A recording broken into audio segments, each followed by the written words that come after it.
तो आज की ताजा खबर में आप सभी का हार्दिक स्वागत है। तो जो भी न्यूज के अंदर आती है महत्वपूर्ण बातें, उसकी कटिंग आपके साथ लेकर आता हूँ। बार बार दोहराता हूँ ताकि आपको याद हो जाए। और आज से अगर आप आदत लगा देते हो, जैसे कि 2 तारीख से अपना वीडियो शुरू हुआ, 1 तारीख वाला भी कुछ ना कुछ इसके अंदर मैटर में डाल ही रहा हूँ।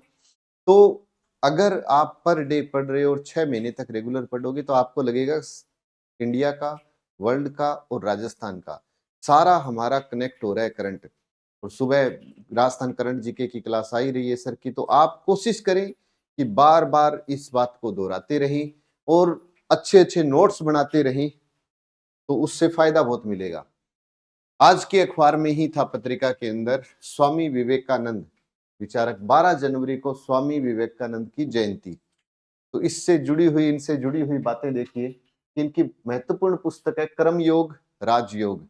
कर्मयोग, राजयोग और शिकागो धर्म सम्मेलन की जब बात आती है कि स्वामी विवेकानंद का संबंध कौन से सम्मेलन से, शिकागो धर्म सम्मेलन कब हुआ था, 1893 में हुआ था। इनकी पुस्तक का नाम बताओ तो आप कहोगे कर्मयोग, राजयोग। इनका प्रसिद्ध नारा बताओ। इनका जो प्रसिद्ध नारा था, उठो जागो और तब तक ना रुको जब तक कि तुम्हें मंजिल ना प्राप्त हो जाए। इनका वास्तविक नाम बताओ, नरेंद्र दत्त, नरेंद्र नाथ दत्त।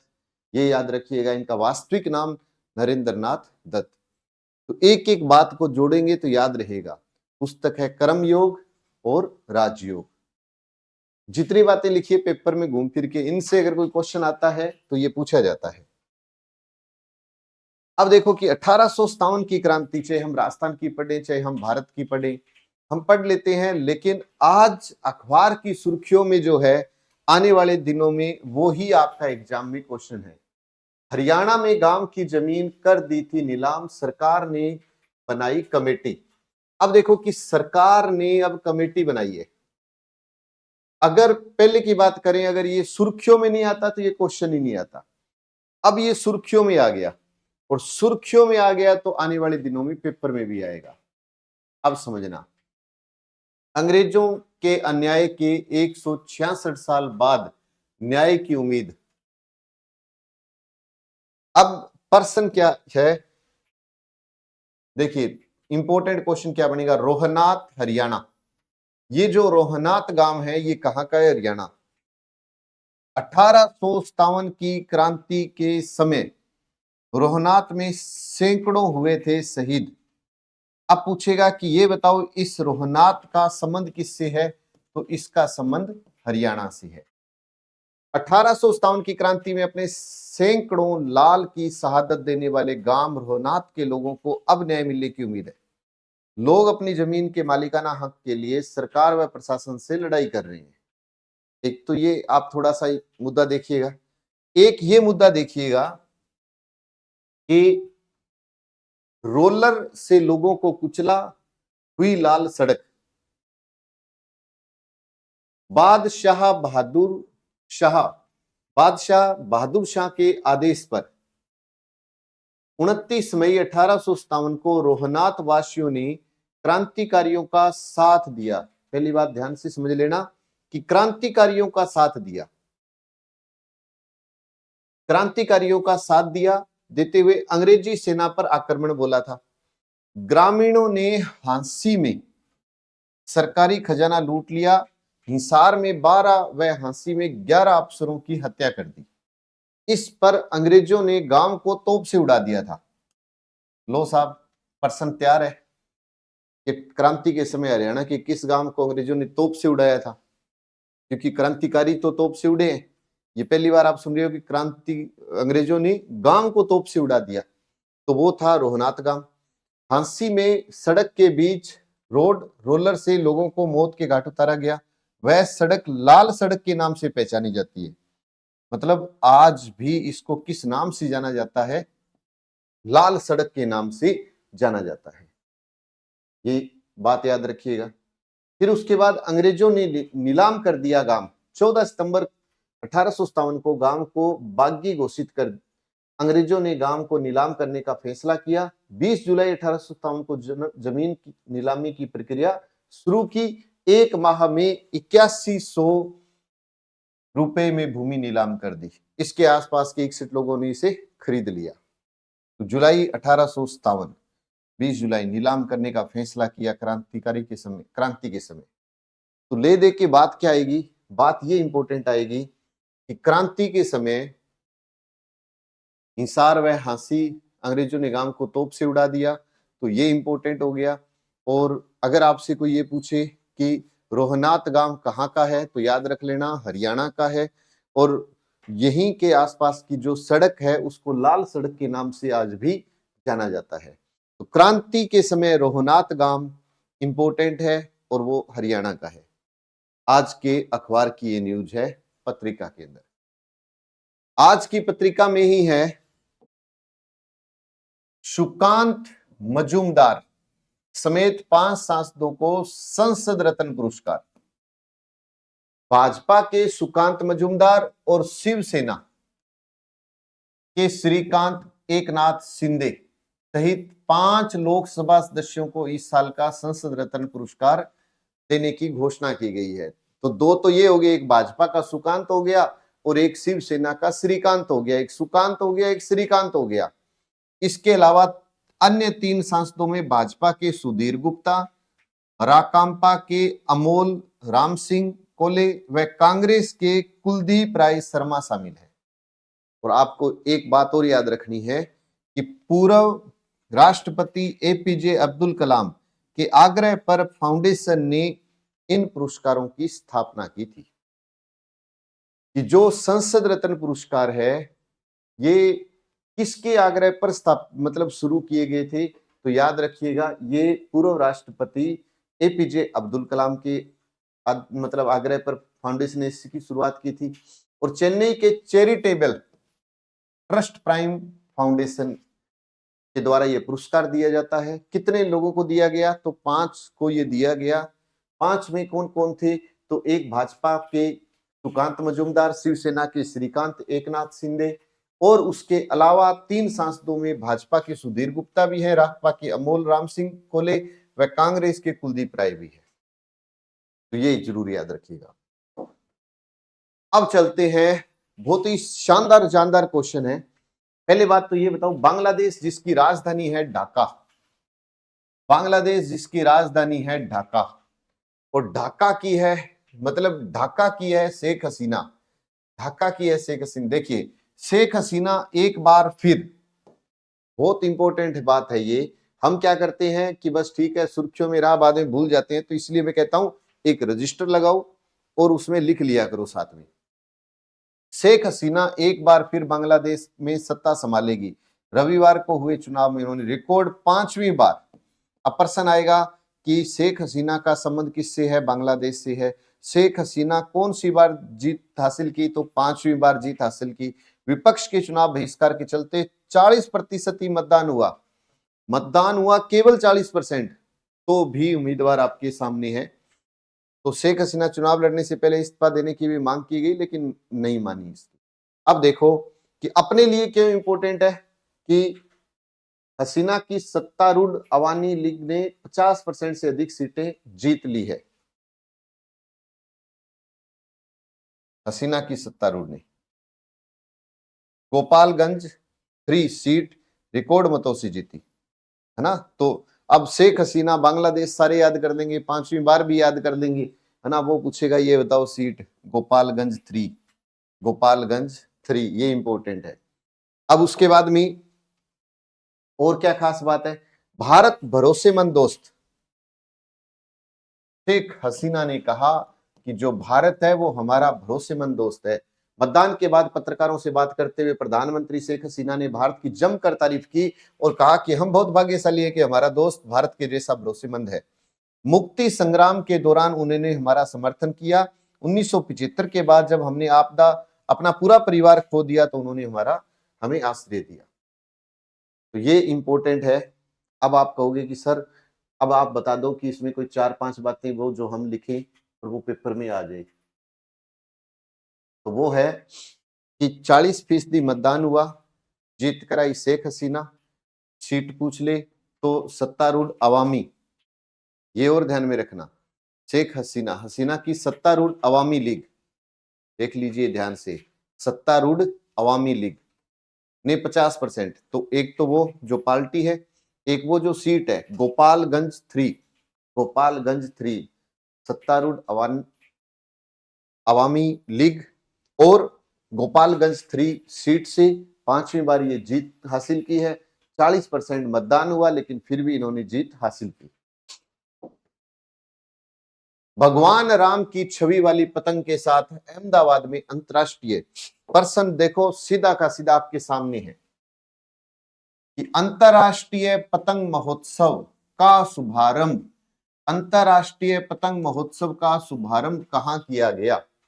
अहमदाबाद, गुजरात, अहमदाबाद, गुजरात के अहमदाबाद में किया गया। बस ये याद रख लेना आप, गुजरात के अहमदाबाद में इस पतंग महोत्सव का आयोजन हुआ, अंतरराष्ट्रीय पतंग महोत्सव।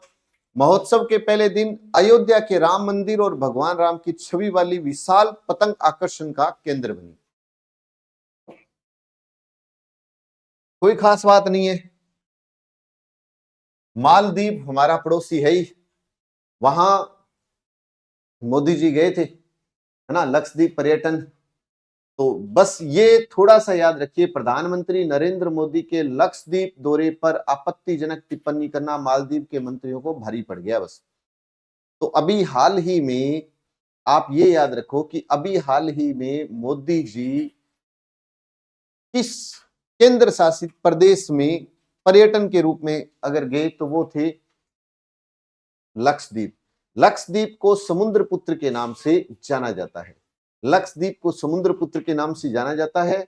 और मालदीव जब सुर्खियों में आया तो मालदीव के पूर्व राष्ट्रपति इब्राहिम मोहम्मद सोलिह ने कहा, मैं सोशल मीडिया पर मालदीव सरकार के मंत्रियों की भारत के खिलाफ इस्तेमाल की गई नफरती भाषा की निंदा करता हूं।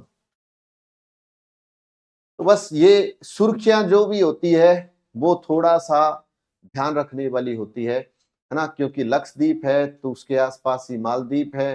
तो बस थोड़ा सा आप ध्यान में रखो कि अभी मोदी जी लक्षद्वीप के, और जैसे ही मोदी जी लक्षद्वीप गए तो लक्षद्वीप के तो वारे न्यारे हो गए, है ना, खूब सारे पर्यटकों की बुकिंग हो गई। वहां पे 7,000 पर्यटन को पंख लग गए, जैसे कि लक्षद्वीप के अंदर 7,000 बुकिंग हो गई एक साथ ही। आज के दिन सुर्खियों में है राम जी, हमेशा ही वैसे तो सुर्खियों में रहे हैं, सुर्खियों में तो क्या सबके दिलों में रहे हैं। तो प्राण प्रतिष्ठा सभी पर लिखा श्री राम जन्मभूमि, चेन्नई में बनाए चांदी के बर्तनों में लगेगा भगवान को 56 भोग। पहले हमने पढ़ा कि बंशीधर, बंशीपुर पहाड़ी, भरतपुर का पिंक पत्थर, या हमने कहा कि संगमरमर मकराना का भी लग रहा है। तो अब एक बात और याद रख लेना कि जो राम मंदिर है वहां पर जो बर्तन है देश के कोने कोने से प्रभु श्री राम के लिए कुछ ना कुछ अयोध्या में भेजा जा रहा है, चेन्नई में बने चांदी के बर्तनों से। ये बर्तन बने कहां पर है? चाहे चेन्नई में, चाहे चांदी के बर्तन बने हैं, जहां श्री राम जी के लिए 56 भोग सजाया जाएगा। चेन्नई के ज्वेलरी व्यवसायी मिठ्ठालाल आदित्य करण, तो इसने ये बर्तन तैयार किए हैं, एक तरफ से ये भी याद रखिएगा। और दूसरी बात ये कि कोई खास इसके अंदर वैसे तो ज्यादा इंपॉर्टेंट नहीं है, लेकिन बस देखो एक बात याद ये रख लो कि चाहे चांदी के बर्तन चाहे चेन्नई से आए हैं, है ना, और चेन्नई से चांदी के बर्तन आए हैं, बस इतना थोड़ा सा आप अंदाजा रख लो तो याद काम चलेगा। और एक बात और कि चेन्नई के अलावा मैसूर, दिल्ली और बेंगलुरु में भी इनके विशेष रूप से डिजाइन तैयार करवाया गया है। कोको गोफ, पहली बात तो ये कि ये है कहां की कोको। देखो ओकलैंड क्लासिक जो है कप जो है, इस कप का संबंध किससे है? इस कप का संबंध किससे है? टेनिस से है। इसका संबंध किससे है? टेनिस से है। और ये कोको गोफ कहां की खिलाड़ी है? ये अमेरिका की 19 वर्षीय खिलाड़ी है, अमेरिका की 19 वर्षीय खिलाड़ी है। ये दो बातें याद रख लीजिए। और इसी ने ही दूसरी बार खिताब जीता है, लगातार दूसरी बार इसने खिताब जीता है। प्रश्न क्या बनेगा कि ओकलैंड क्लासिक का संबंध बताओ किस खेल से है? टेनिस से। यह ट्रॉफी लगातार दूसरी बार किसने जीती है? कोको गॉफ ने जीती है। ये बताओ ये कहाँ की खिलाड़ी है? तो ये अमेरिका की 19 वर्षीय खिलाड़ी। बस ये थोड़ा सा याद रख लेना। जर्मनी में यूनाइटेड कप खिताब जीता। प्रश्न क्या बनेगा? अगर कोई पूछे आपसे तो प्रश्न बनेगा क्या? देखिए, जर्मनी ने यूनाइटेड कप का खिताब जीता तो एलेक्जेंडर जेवेरेव के दमदार प्रदर्शन के दम पर जर्मनी ने रविवार को यहां खेले गए यूनाइटेड कप के फाइनल में पोलैंड को 2-1 से हराकर खिताब जीत लिया। तो एक तो ये कि यूनाइटेड कप किसको हराकर जीता? जर्मनी ने किसको हराया था? पोलैंड को। छठी रैंकिंग वाले खिलाड़ी जवेरेव ने पुरुष एकल में 9वें नंबर के हुबर्ट हरकाज को 6-7, 7-6, 6-4 से हराया। इसके बाद लारा सिगमंड ने संग मिश्रित युगल जोड़ी बनाकर इग्गा स्विटेक और हरकाज की जोड़ी को भी हरा दिया। तो बस याद रख लीजिए कि ये बस यूनाइटेड कप है, ये टेनिस से ही जुड़ा हुआ है। यूनाइटेड कप किससे जुड़ा हुआ है? टेनिस से जुड़ा हुआ है। किसने जीता है? जर्मनी ने जीता है। किसको हराया है? पोलैंड को हराया है। खिलाड़ी कौन है? एलेक्जेंडर जवेरेव। एलेक्जेंडर जवेरेव। एलेक्जेंडर जवेरेव पहली बार C-130J विमान, कोई खास नहीं है, लेकिन यह है कि अभी तक ऐसा कुछ हुआ नहीं था। पहली बार ही क्या हुआ कि भारतीय वायुसेना ने कारगिल हवाई पट्टी पर पहली बार C-130J एयरक्राफ्ट की सफल नाइट लैंडिंग करवाई है। पाकिस्तान की सीमा के स्थित एयर स्ट्रिप पर गरुड़ जवानों की ट्रेनिंग के लिए खास सैन्य अभियान को बेहद गोपनीय तरीके से अंजाम दिया गया। आपसे पूछे अगर प्रश्न बने तो वो होगा कि C-130J ने अभी हाल ही में कहां पर लैंडिंग की थी? तो कारगिल में की थी, और कोई इस पे प्रश्न नहीं बनेगा। JJM मतलब क्या है? जल जीवन मिशन। और कुछ नहीं बताने के लिए, क्योंकि इस पे वैसे आज प्रश्न है ही नहीं, इस पे प्रश्न नहीं था। बस ये है JJM, जल जीवन मिशन। प्रदेश में जल जीवन मिशन, जल जीवन मिशन 15 अगस्त 2019। इसकी शुरुआत कब हुई थी? 15 अगस्त 2019 में हुई थी।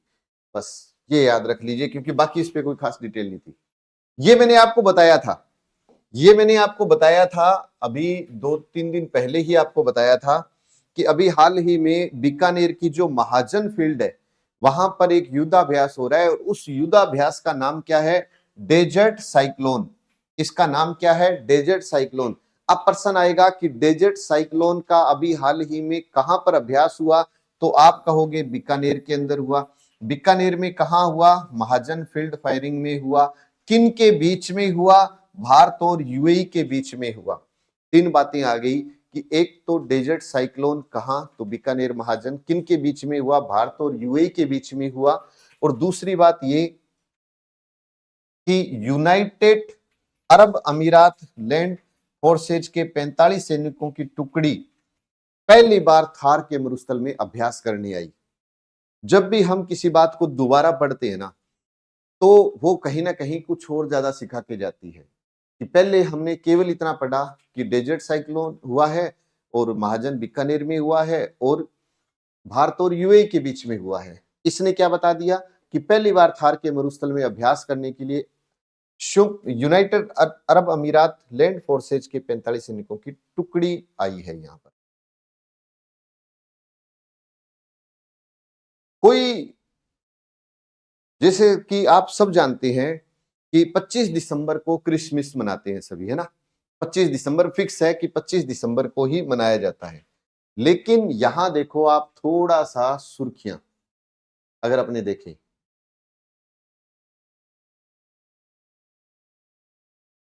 सुर्खियों वाली बात, ऑर्थोडॉक्स चर्च की परंपरा, ऑर्थोडॉक्स यानी मॉस्को। ऑर्थोडॉक्स की चर्च की जो परंपरा है वो क्या है, रूस में 13 दिन बाद मनाया गया क्रिसमस का जश्न। मतलब क्रिसमस कितनी तारीख को आता है, 25 दिसंबर को, और 13 दिन का बाद मतलब हो गया कि इन्होंने कितनी तारीख को मनाया है, 7 जनवरी को मनाया है। तस्वीर में रूस के मॉस्को स्थित जेवियर कैथेड्रल की है। वहां रविवार को क्रिसमस मनाया गया। ऑर्थोडॉक्स परंपरा को मानने वाले 7 जनवरी को क्रिसमस मनाते हैं। सोवियत रूस से बने कई देशों में क्रिसमस इसी दिन मनता है। हालांकि यूक्रेन में रूस के हमले के विरोध में क्रिसमस पश्चिमी परंपरा के मुताबिक 25 दिसंबर को मनाया जाता है। वैसे ही यूक्रेन और ऑर्थोडॉक्स चर्च भी 2 धड़ों में बंटा हुआ है। इसमें से एक ऑर्थोडॉक्स चर्च यूक्रेन और दूसरा यूक्रेनियन ऑर्थोडॉक्स चर्च यूओसी है। बस ये थोड़ी सी बातें, ये आईएएस जैसे यूपीएससी के जो पेपर है ना, उनके लेवल का क्वेश्चन है ये। अगर आएगा तो हमारे से कोई पूछेगा तो हमसे सीधा ये पूछेगा कि ये बता दो कि 25 दिसंबर को क्रिसमस मनाया जाता है, 7 जनवरी को भी कहीं मनाया जाता है, तो वो रूस के अंदर है, और कौन सी परंपरा वाले लोग मनाते हैं, ऑर्थोडॉक्स वाले। बीकानेर, सौर ऊर्जा में सिरमौर, 38,000 बीघा में लगेंगे 9,640 नए सोलर प्लांट और 13,964 मेगावाट के साथ विश्व में अव्वल होगा। मोस्ट इंपोर्टेंट बात है हमारे लिए। अगर आप करंट पढ़ रहे हो, अगर आप पिछले पेपरों को देख रहे हो, तो आपको ये क्लियर है कि भाई हाँ, यहां से क्वेश्चन तो बनता है। अब देखो इसको, सौर ऊर्जा से बिजली उत्पादन में बीकानेर, विश्व में सिरमौर बनेगा। अभी 4324 मेगावाट सौर ऊर्जा का उत्पादन हो रहा है बीकानेर में। वर्तमान में कितना हो रहा है, 4324। कुछ साल में बीकानेर में 13,964 मेगावाट सौर ऊर्जा देने वाला विश्व का पहला जिला बन जाएगा। अभी नहीं बात हो रही है, आने वाले दिनों की बात हो रही है, लेकिन संभावनाओं पे प्रश्न तो बनता ही है ना कहीं ना कहीं। इसके लिए 9640 मेगावाट के सोलर प्लांट लगाने की का काम प्रोसेस में है। इससे 9190 मेगावाट की परियोजना निजी क्षेत्र की है। अब इनमें से 9190 मेगावाट की जो परियोजना है वो निजी क्षेत्र की है। इसके लिए 30 से ज्यादा कंपनियां रजिस्ट्रेशन करवा चुकी है। अब एक और सबसे ज्यादा बात इंपॉर्टेंट है, पुग्गल में राज्य विद्युत उत्पादन निगम 2000 मेगावाट का सोलर प्लांट लगाने जा रहा है। इसके लिए बहुत शानदार बात है, पुग्गल का नाम आ गया। इसके लिए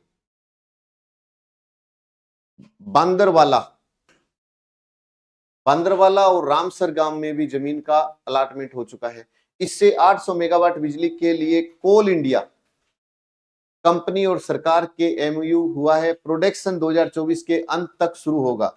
दूसरे चरण में 1200 मेगावाट पर काम होगा। इसके अलावा Rajasthan solar development company limited Pugal में 1000, देखो solar development company limited Pugal में 1000 और छत्तीसगढ़ में 450 मेगावाट का प्लांट लगाएगी। जमीन आवंटन का काम प्रोसेस में है। अब तक 17,292 बीघा पर प्लांट लग चुके हैं। 38,560 बीघा में और लगने की संभावना है। कुल 55,852 बीघा जमीन सोलर प्लांट के काम आएगी। अब वो उस पर है कि वो पुग्गल पूछे, छत्तीसगढ़ पूछे, बांद्रवाला पूछ ले, या वो आपसे गांव की संख्या पूछ ले, वो उस पर है। और बीच में देखो कितनी शानदार बात उसने दे रखी है। क्या लिखा है उसने कि 365 दिन सूर्य की रोशनी में मिलती है, गर्मी में 45 डिग्री तापमान, 15,000 से अधिक लोगों को रोजगार मिलेगा। 1 मेगावाट प्लांट के लिए 4 बीघा जमीन चाहिए। 1 मेगावाट का प्लांट लगाना है तो 4 बीघा। यहां बड़ी संख्या में बंजर भूमि है। अभी जोधपुर पहले नंबर व बीकानेर दूसरे नंबर पर है। सौर ऊर्जा के अंदर पहले नंबर पर जोधपुर है, बीकानेर दूसरे पर है, और आने वाले दिनों में बीकानेर विश्व में पहले पर आ जाएगा। ये बड़ी बात है। फलोदी के बड़ला में 2245 मेगावाट का विश्व का सबसे बड़ा प्लांट है, लेकिन 2027 में ये बीकानेर में होगा। अगर मैं निचोड़ निकालता हूं इस चीज का, तो पेपर में तो सिर्फ यही आया है कि विश्व का सबसे बड़ा सोलर प्लांट कहाँ लगा है, बड़ला जोधपुर में लगा है। अब हम कहेंगे केवल बड़ला के अंदर लगा है।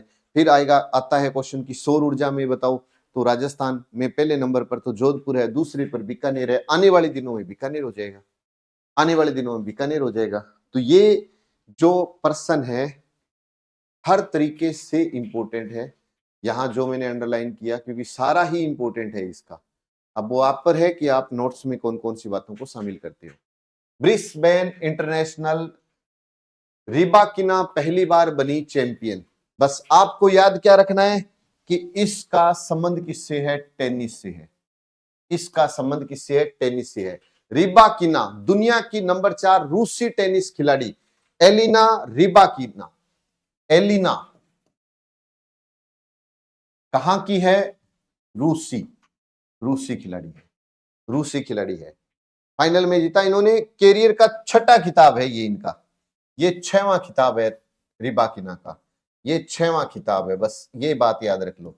एक तो याद रखना है क्या, ब्रिस्बेन इंटरनेशनल का संबंध किस खेल से है, टेनिस से है। ब्रिस्बेन इंटरनेशनल का संबंध टेनिस से है, रूसी खिलाड़ी है, 6वां खिताब इसने जीता है, एलिना रिबाकिना ने, एलिना रिबाकिना ने खिताब जीता है। मीरा मंदिर में दिखेगी अयोध्या की झलक। मेड़ता सिटी के कारीगर सत्यनारायण सुथार, मेड़ता सिटी के कारीगर सत्यनारायण सुथार ने अयोध्या के राम मंदिर से मिलता जुलता राम मंदिर का मॉडल बनाया है, जिसे 22 जनवरी को ऐतिहासिक नगर सेठ चार भुजानाथ एवं मीरा मंदिर परिसर में स्थापित किया जाएगा। बस, और लकड़ी से बना यह मॉडल 2 फीट चौड़ा लंबा है। बस इसे बनाने में 7 दिन का समय लगा, कोई दिक्कत नहीं है। एक तो ये पूछ लेगा कि किस मंदिर में लगा, तो मीरा मंदिर और चार भुजा मंदिर। दूसरा पूछेगा तो ये पूछेगा किससे बना हुआ है, तो ये लकड़ी से बना हुआ है, लकड़ी से बना हुआ है। कारीगर कौन है, सत्यनारायण सुथार। कारीगर कौन है, सत्यनारायण सुथार। मीरा मंदिर में दिखेगी अयोध्या की झलक। भारत का सूर्य नमस्कार आज सुर्खियों में है और रहेगा भी हमेशा। एक और मील का पत्थर आदित्य L1 सौर वेधशाला हेलो ऑर्बिट में स्थापित। इंपॉर्टेंट बात, हेलो ऑर्बिट भी है। सूर्य पर मिशन भेजने वाला दुनिया का तीसरा देश भारत हो गया है, दुनिया का तीसरा देश भारत हो गया है। दूसरी बात कि चांद और मंगल पर सफलता के झंडे फहराने के बाद भारत ने अंतरिक्ष में एक और लंबी छलांग लगाते हुए सूर्य के हेलो ऑर्बिट लैग्रेंज 1 में अपनी सौर वेधशाला आदित्य L1 को सफलतापूर्वक स्थापित कर लिया है। L1 आदित्य L1 जरूर याद रख लेना, आदित्य L1। सूर्य पर मिशन भेजने वाला भारत विश्व का तीसरा देश बन गया है। अमेरिकी अंतरिक्ष एजेंसी नासा और नासा के सहयोग से यूरोपीय अंतरिक्ष एजेंसी अभी तक सूर्य पर कोई मिशन भेज पाए थे, अब तीसरा भारत भी हो गया है। तो ये सभी बातें इंपॉर्टेंट है। और जो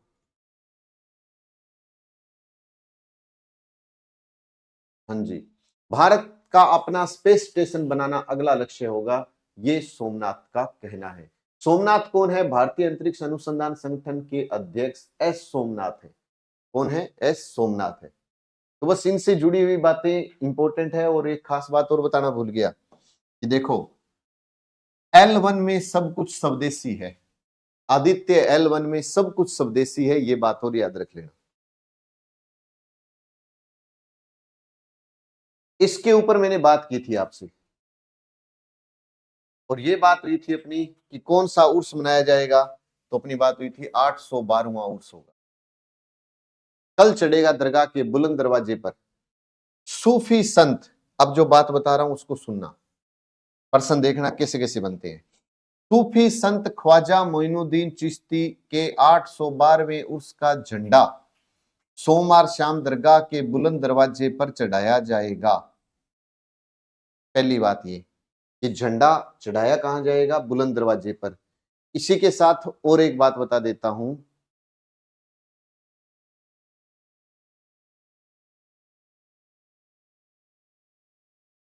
उर्स का जो झंडा चढ़ाया जाएगा ना, उर्स का झंडा पुष्कर रोड अद्वैत आश्रम स्थित ओम प्रकाश वर्मा और उसके पुत्र सुभाष चंद्र का परिवार 70 साल से झंडा तैयार कर रहा है। इससे पहले ओम प्रकाश के पिता गणपत लाल फलोदिया झंडे की सिलाई करते थे। बुलंद दरवाजे पे चढ़ेगा झंडा। अब पूछे कि अब देखो अपने कह दें कि जी झंडा चढ़ाया जाएगा, आगे वाला के छोड़ो झंडे को, ये बताओ बनाया किसने था, बना कौन रहा है ये। तो पुष्कर रोड अद्वैत आश्रम स्थित ओम प्रकाश वर्मा और उसके पुत्र सुभाष चंद्र का परिवार 70 साल से झंडा तैयार कर रहा है। पहले ओम प्रकाश के पिता गणपत लाल फलोदिया झंडे की सिलाई करते थे। तो एक तो ये बात याद रख लो भैया। फिर वापिस चलते हैं अपने भीलवाड़ा का गोरी परिवार यह रस्म अदा करेगा। उर्स विधिवत रूप से कौन सा परिवार? भीलवाड़ा का गोरी परिवार। उर्स विधिवत रूप से रजब का चांद दिखाई देने पर शुरू होगा। उस उर्स कब शुरू होता है? रजब के महीने में चांद दिखने पर। इससे पहले सोमवार के ख्वाजा गरीब नवाज की दरगाह के बुलंद दरवाजे पर भीलवाड़ा के लाल मोहम्मद, अब यहां से फिर एक नया पर्सन आ गया है। पर्सन क्या है? ख्वाजा साहब की गरीब नवाज की दरगाह के बुलंद दरवाजे पर भीलवाड़ा के लाल मोहम्मद गोरी के पोते फकरुद्दीन झंडा चढ़ाने की रस्म अदा करेंगे। तो ये इंपॉर्टेंट क्वेश्चन थे, इसीलिए मैंने इनको अलग से हाईलाइट कर दिया कि भाई इसका उद्घाटन कौन करता है? गोरी परिवार करता है। और गोरी परिवार में भीलवाड़ा के मोहम्मद गोरी के पोते फकरुद्दीन झंडा चढ़ाने की रस्म अदा करते हैं। और फिर मैंने आपको ये भी बता दिया कि ये जो झंडा है ये तैयार कौन करेगा? पुष्कर रोड अद्वैत आश्रम स्थित ओम प्रकाश वर्मा और उनके पुत्र सुभाष चंद्र का परिवार 70 साल से झंडा तैयार कर रहे हैं। तो ये सभी की सभी बातें मोस्ट इंपोर्टेंट है। जो आपको जैसा लगे, जिस लैंग्वेज में लगे, आप उसको अपने हिसाब से सेट करो। लेकिन इंपॉर्टेंट बातें आने वाले दिनों में मैं जितनी मोस्ट इंपोर्टेंट बातें हैं वो स्पेशल लिख के ले आया करूंगा, है ना, ताकि इतना टाइम ही नहीं लगेगा। अपने महत्वपूर्ण बातों पे डिस्कस करेंगे कि आज की ये न्यूज है और ये लो इसका विस्तृत वर्णन। तो बस अभी तो शुरुआत हुई है, आगे आगे देखते चलिए। तो जो भाई बंधु देख रहे हैं अपने ग्रुप में वीडियो को शेयर जरूर करें, अच्छा लगे तो लाइक करें। सुबह भी करंट की क्लास है, राजस्थान का करंट बहादुर सर, शाम को भी है। रात्रि 8:30 बजे राजस्थान जीके लेकर आ रहा हूँ रोजाना। टॉपिक वाइज सीरीज मैंने शुरू कर दी है, पहले ज्योग्राफी, फिर हिस्ट्री, फिर कला संस्कृति, फिर राजस्थान की पॉलिटी। तो जो राजस्थान को ये कहते हैं कि जीके अच्छा नहीं है या समझ में कम आता है या याद नहीं होता, तो वो इस क्लास को लगा लेना और आप कहोगे नहीं सर सारा कुछ याद होता है। तो ज्यादा से ज्यादा ग्रुप में वीडियो को शेयर करना, पहली बार आया वो चैनल पर वो सब्सक्राइब जरूर करना। जय हिंद, जय भारत।